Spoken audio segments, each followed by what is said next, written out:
Hey there, knife fans. Do I always open all my videos like that, or did I go, hey, look what I got over here? Yeah, over there, Joey. In any case, we have a couple of knives, and I wanted to do these together because they belong together. So here we go. Yes, my buddy Wes up north in New York sent me a load of knives, and I've been having fun just unpacking them, and then I've been going through them, just checking out the action, because I haven't had my hands on any of these before. Now, these two are Brian Tighe. This is the Tighe rod, the 5265. Okay, get that straight with you. And then this is the Nirk Tighe. And of course, this is the bigger one, 5250. Pretty good sized knife. Like 3.8-inch blade. We'll get to that in a bit. So this is that kind of Klecker design as far as this this action here, because I got it and it was folded up. And I go, okay, so there's a flipper tab, so this should flip open, right? Which it does very nicely. And then I go, oh crap. Why ever read about it or do research when you can just know nothing and just wing it, right? Because it's like directions, men never ask, we just think we're going to find it. So I'm sitting here looking at this going, okay, how do you get the blade back in there? Jeez. It's ingenious, isn't it? I mean, you've got this whole mechanism along here that rocks. You've got this structural part here that comes down. So as you push the back, this comes up and releases the blade. Interesting, huh? And I grabbed it really tight when I was going to open it at first. And it kind of hung up because I was squeezing it so hard. And then it because the more you squeeze this frame here, especially in this lower area, the more it restricts the ability of it to come up and fully engage. What you got to do is just be cool, Just don't grab it so hard. Yeah. I always thought it was cool because I love the skeletonized look. And I like silver and blue. This is nice and decorative and well done, but it's such a unique looking knife. And I like this. I like the crazy stuff. I really do. You've ever looked at the Decepticon? That's a cool knife. And when I first saw that, I fell in love with that. But when I saw this, yeah, I like this too. I almost pulled the trigger on buying this. I can't tell you how many times. I've had it in my shopping cart and didn't go through with it. And here it is, come to visit me. So there you go. Nirk Tighe. You got the model number in here. It's AUS 8. I guess I'm sorry, I just didn't jump in there and tell you that right off the bat. Both of these knives have 420J frames on them, and they got AUS 8. And you know what? I probably got stuff on the blade now. So, yeah, and I just probably wiped a whole bunch more on there. I just never can keep a beautiful, clean blade for some reason. Yeah, really nice. These are like brand new in the box. When people collect things, sometimes they just don't use them as well. And so you've got this the same way. And this mechanism releases the blade. Like that. That's a little stiffer. Come on, baby. There you go. Flips good. I keep wanting to reach for a lock bar. How crazy is it? It's kind of a study in design. Skeletonized look. Pocket clips shiny and functional. Flipper tab is smoothed. It's okay. See where they broke the edges on that?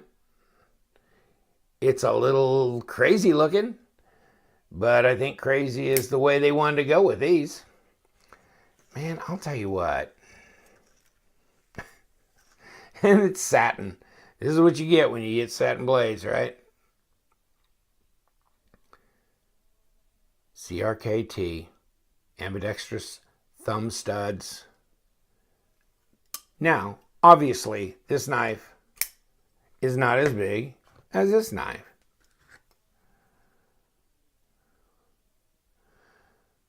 So the full-size Nirk Tighe, bigger than the tie rod. This is probably about the same size as smaller Nirk Tighe. Let's find out what we got here. It's really close. It is 3.8 inches. It's 3 7/8, and it's just about 10 millimeters. In fact, I mean centimeters, sorry. 100 millimeter long blade. And 23 overall. It's over 9 inches. Just a skosh over 9 inches. Okay. So keep that in mind. 3.8, 3.9, 9 inches. This one. Overall length, 8 1/8. 20.5 centimeters. Blade length, between 3.5 and 3 5/8, which is about 9 centimeters. So, you know, a longer blade and like at least an inch different. Quite almost an inch difference between the two. I'm sorry. Yeah, just about. It's really close to a dead-on difference of a full inch in length.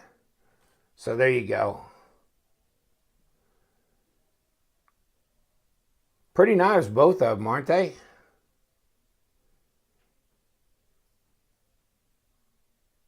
You got that little, you got those hints of blue running through here and here as well. This is a little bit more pronounced as far as the blue.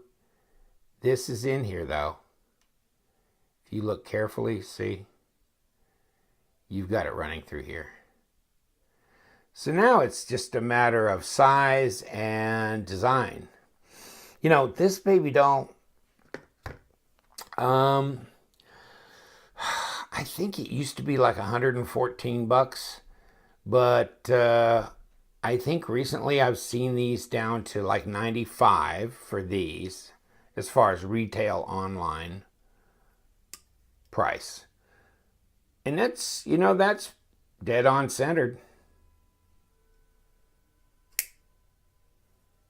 Yeah, nice. There's no blade play. It's interesting. That locking mechanism coming down on there. So you got the notch and it just clicks right in. Interesting. This one, same way. Centered, yeah. Flip pretty good. I don't know, and I guess I didn't do my homework to find out if they were on bearings, but it sure feels like it. I mean, that does feel like it. And I do like that decorative pivot thing. I think I prefer this knife, and you know why I do? Because it's a bigger knife. And I think I prefer the design too. I don't know how practical this knife is. It's a fanciful knife as far as I'm concerned. It's one that I'd put in my pocket and show off to my buddies and say, isn't this cool? How crazy is this? A skeletonized knife. But as far as everyday practical, I don't know, because I feel pinches here and there in trying to grip this knife because it is open and because you do have these little areas and they kind of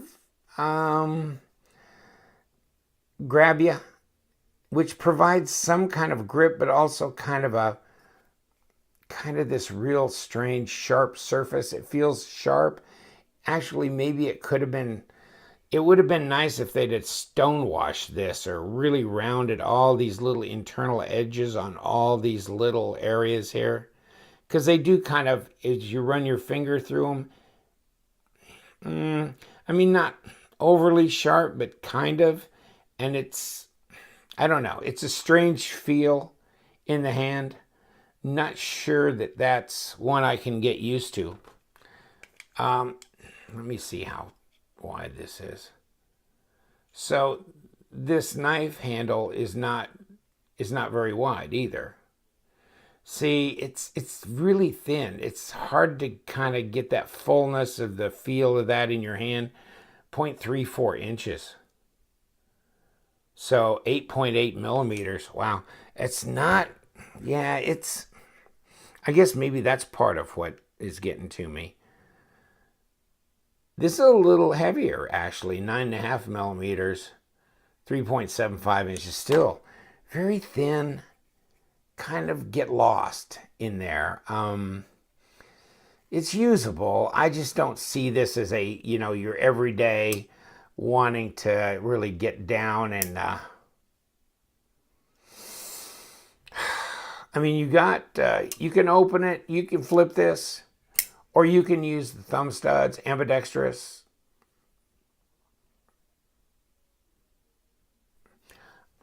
I never did check the blade stock. 1/8 inch, basically, 0.112, 3 millimeter thick. Let's check this out too. They're both AUS 8. Yeah, same. Basically 3 millimeter. Yeah, I think they're just a cool curiosity and a fun novelty. And they're actually very functional. I mean, as far as it's got a real blade, it's really sharp, it can really cut and all that kind of stuff. Just like that. Very sharp. But it's, I don't know, it's just,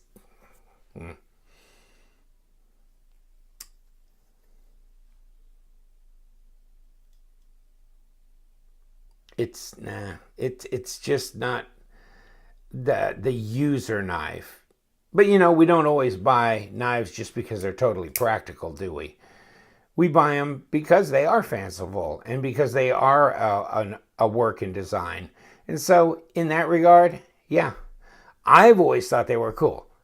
I can't not look at them. It's the silver, the blue, the open skeletonized design. And I do like this blade shape. But not as a work knife, but as a fun knife. As a whimsical carry. And also, yes, you can use this knife. So, I mean, it's not just a novelty or just a curiosity or just an exercise in design. Yeah, it's very usable. But, if I really thought I was going to go out and have to really put it to it with using a knife to do a lot of heavy work during the day, this would not be the one I'd pick up. Now, if I'm going to jack with my buddies, watching a game down at the pub or something, and whip something out that kind of gets their curiosity going, yeah, this would be the one. That's for sure. And they function well. I'm surprised at how well they flip. That's pretty good. That's pretty good action, actually. Both of them, pretty good. I'm kind of surprised. I didn't know that they'd be that good, but they are. It's just a matter of kind of getting the hang of it. And getting your hand positioned to where you're not putting too much pressure down here in this area as you open it. Otherwise, you're going to restrict that swing of that pivot and it's not going to open completely. There you go, boys. I think we did everything except figure out how much they weigh. Did we do that? 4.8 ounces. No, that's 135 grams. 4.7. Pretty light. Gee, I wonder why. Where's the rest of it? Wow. You know what? And this one is thicker in the handles, and they weigh the same. How crazy is that? Under 5 ounces. 4.7 basically. And this one does feel substantial for its size. Of course, you know, it's got a shorter blade, but this has got the cutouts. And this is all skeletonized. This is not as skeletonized, is it? Really, in that regard. This one, much more open in the design. So yeah, this is as heavy as this is, even though they're different. They're an inch different in length. Thank you so much for hanging with me. It's been fun. I've always wanted to get my hands on these knives. Brian Tighe, I really like the guy. I actually got to talk with him on the phone once, and I just thought that was so cool. And he was super nice, too. Just a regular Joe up in Canada doing his thing. Wow. In any case, take care, stay tuned, and we love them knives. Yes, we do.